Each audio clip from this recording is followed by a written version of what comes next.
Ladies and gentlemen, ACHERON'S kit has been officially revealed by HoYoverse. This data has been taken from HoYoLab. Let's take a deep dive and see what ACHERON is all about. Alright, so ACHERON, she's following the path of nihility. She's a lightning type character. Character overview. ACHERON is a DPS character who accumulates charges by inflicting debuffs on enemies to unleash her ultimate. With her ultimate, ACHERON ignores enemies' weakness types, drains all enemies' toughness, and reduces their type resistance. ACHERON's technique can also instantly eliminate some enemy targets during exploration. Wow. I mean, that is absolutely nuts. Not only does she ignore the enemy weakness type, which is already insane, she also drains toughness. That is by far the most unique character in Honkai Star Rail to date, because so far there's always been a heavy emphasis on weakness types and toughness breaks and whatnot. And I mean, Silver Wolf, there's an entire 5-star limited unit whose main job is to apply a weakness debuff on the enemy, allowing you to break its toughness. And now we have ACHERON that just doesn't care about it. That is actually insane, guys. I mean, I think that she's going to be one of the most powerful, if not the most powerful character in the game. Insane. Okay, so let's go ahead and look at our character preview. Story. A drifter claiming to be a galaxy ranger. Her true name is unknown, and she walks the cosmos alone, carrying with her a long sword. Though aloof and taciturn, her blade flicks out like lashing lightning, and yet she always strikes with her scabbard. Okay, so personal matters. About self. Habits. In the hazy memories of my distant hometown, there were often heavy thunderstorms. Fearing their makeup would be ruined by the rain, girls carried makeup with them wherever they went. I have no reason to do so anymore, but the habit still remains. Okay. Mysterious. Chat. Weapon. If one carries a blade, it's bound to be used to cut something down. My reason for drawing my sword, past, present, or future, remains singular. Very interesting. I'm sure we'll learn more about that in patch 2.1 when we do the story quest, and I'm sure ACHERON will have a dedicated story quest, or at least I'm hoping, in patch 2.1. Hobbies. Peaches. They embody life's delights and pleasures, but are equally fragile and short-lived. Such regret is inevitable, so let it be. Huh. So she has a thing for peaches. Nice. I like peaches. I think they're delicious. Never turn back. The path behind is gone. Beautiful message right there. You should always live in the moment, guys. Don't worry about the past. Don't worry about the future. And now let's take a dive into her kit. So let's take a look at her traces. I'm going to zoom this in a little bit so we can get a good look at what they are. Traces. Red Oni. When battle starts, immediately gains a certain number of Slash Dream and applies a certain number of Crimson Knot stacks to a random enemy. When Slash Dream reaches its upper limit, for every point of Slash Dream that exceeds the limit, gains 1 stack of Quadrivalent Ascendance, up to a maximum number of Quadrivalent Ascendance stacks. Okay, so what this is saying essentially, guys, is that we have 2 kinds of stacks. Slash Dream and Crimson Knot. So Slash Dream stacks are gained by ACHERON, and Crimson Knot stacks are inflicted upon the enemy. And as you'll see soon, these are tied with her ultimate. And if you don't know, I'll just let you guys in on a cool little fact. ACHERON is going to be the first character in the game that does not require energy to use her ultimate. So these stacks are tied to her ultimate and when she can and cannot use her ultimate, which is insane. This is also official information that was revealed by viewers in their live stream. Okay, the Abyss. When there are 1 or 2 Nihility characters other than Acheron in the team, the damage dealt by Acheron's basic attack, skill, and ultimate additionally increases by a certain amount. Okay, that's very interesting. Nihility characters. Pela? Yep, I'm pretty sure Pela is going to be one of those characters. I have a very strong feeling. By the way, if you haven't checked out my Pela guide, it's on my channel. Link is going to be in the description below. Check it out if you want. Thundercore. When the Rain Blade from Acheron's ultimate hits the enemy targets with Crimson Knot, her damage increases, stacking up to a max number of times and lasting for a certain number of turns. When Stygian Resurge triggers, additionally deals damage a certain number of times. Each time deals lightning damage equal and is viewed as a part of the ultimate damage.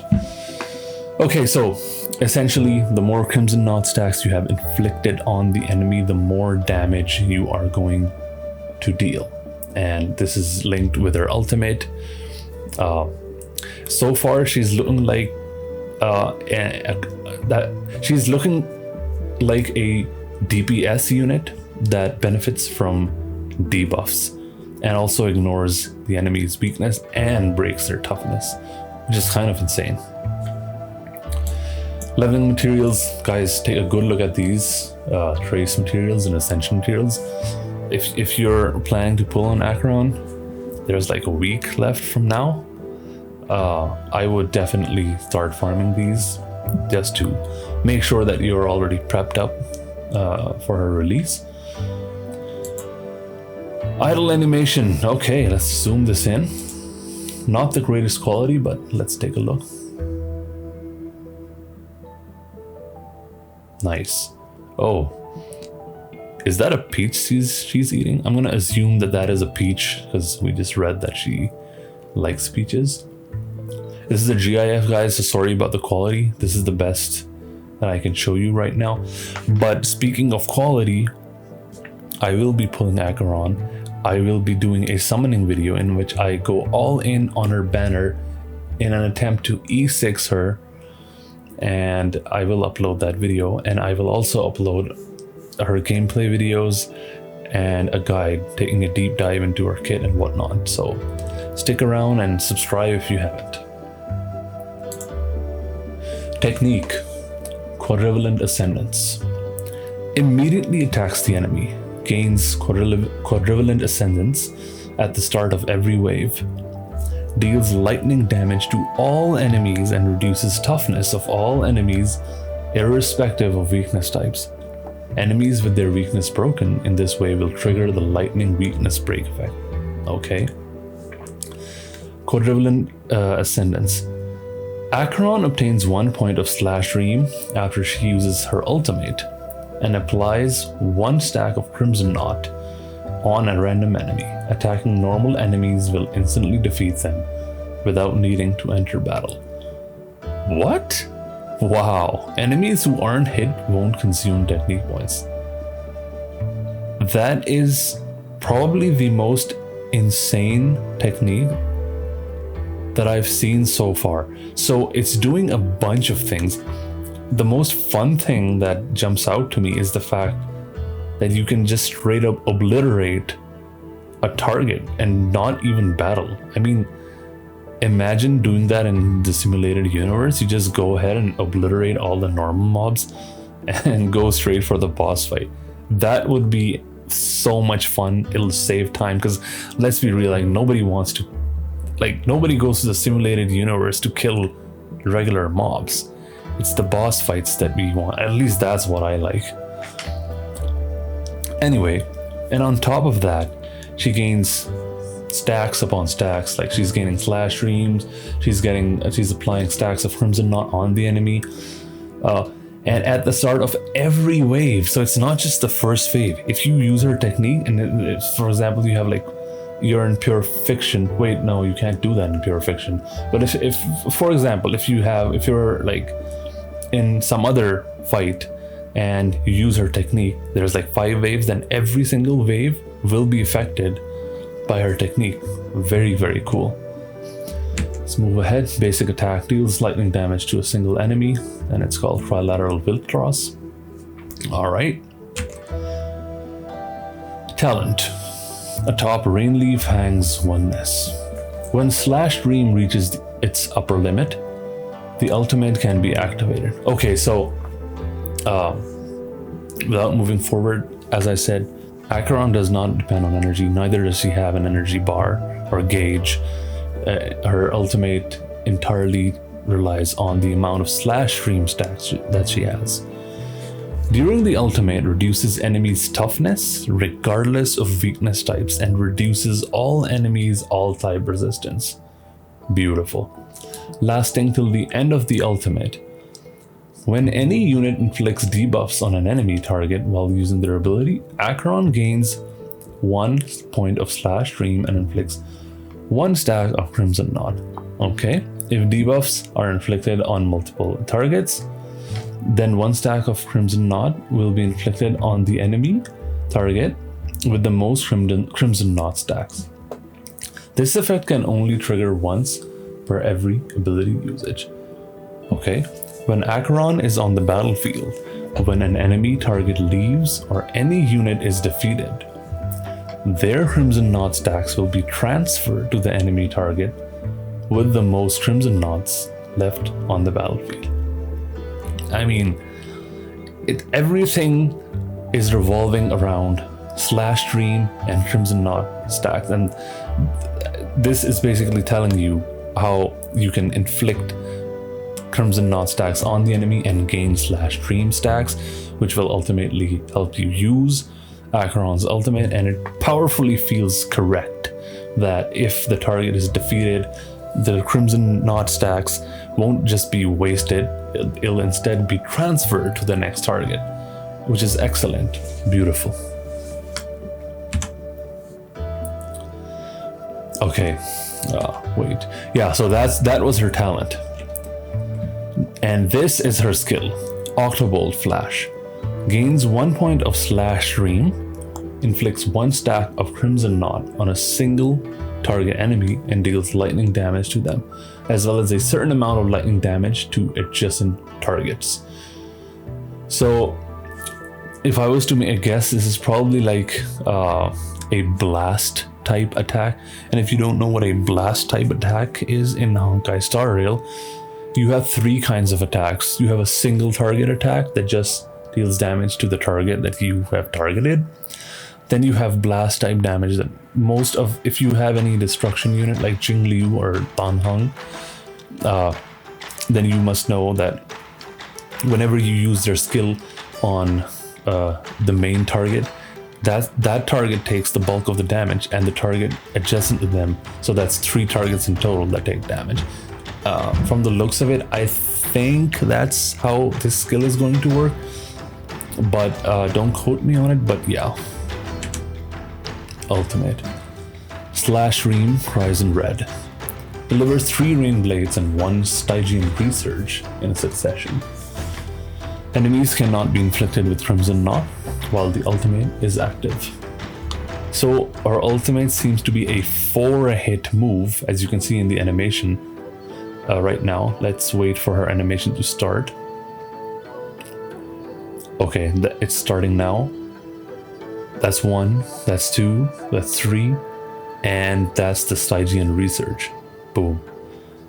Cool. Rainblade deals lightning damage to a single target enemy and removes up to 3 stacks of Crimson Knot from the target. When Crimson Knot is removed, deals lightning damage to all enemies, with the additional damage multiplier for this is increased for every stack of Crimson Knot removed. The damage multiplier has a maximum limit. Okay, so that's very cool. So Crimson Knot stacks themselves are going to amplify the damage for everything that Acheron does basically on the targets. But once you use her ultimate, she will also remove those stacks and in turn amplify her damage even more.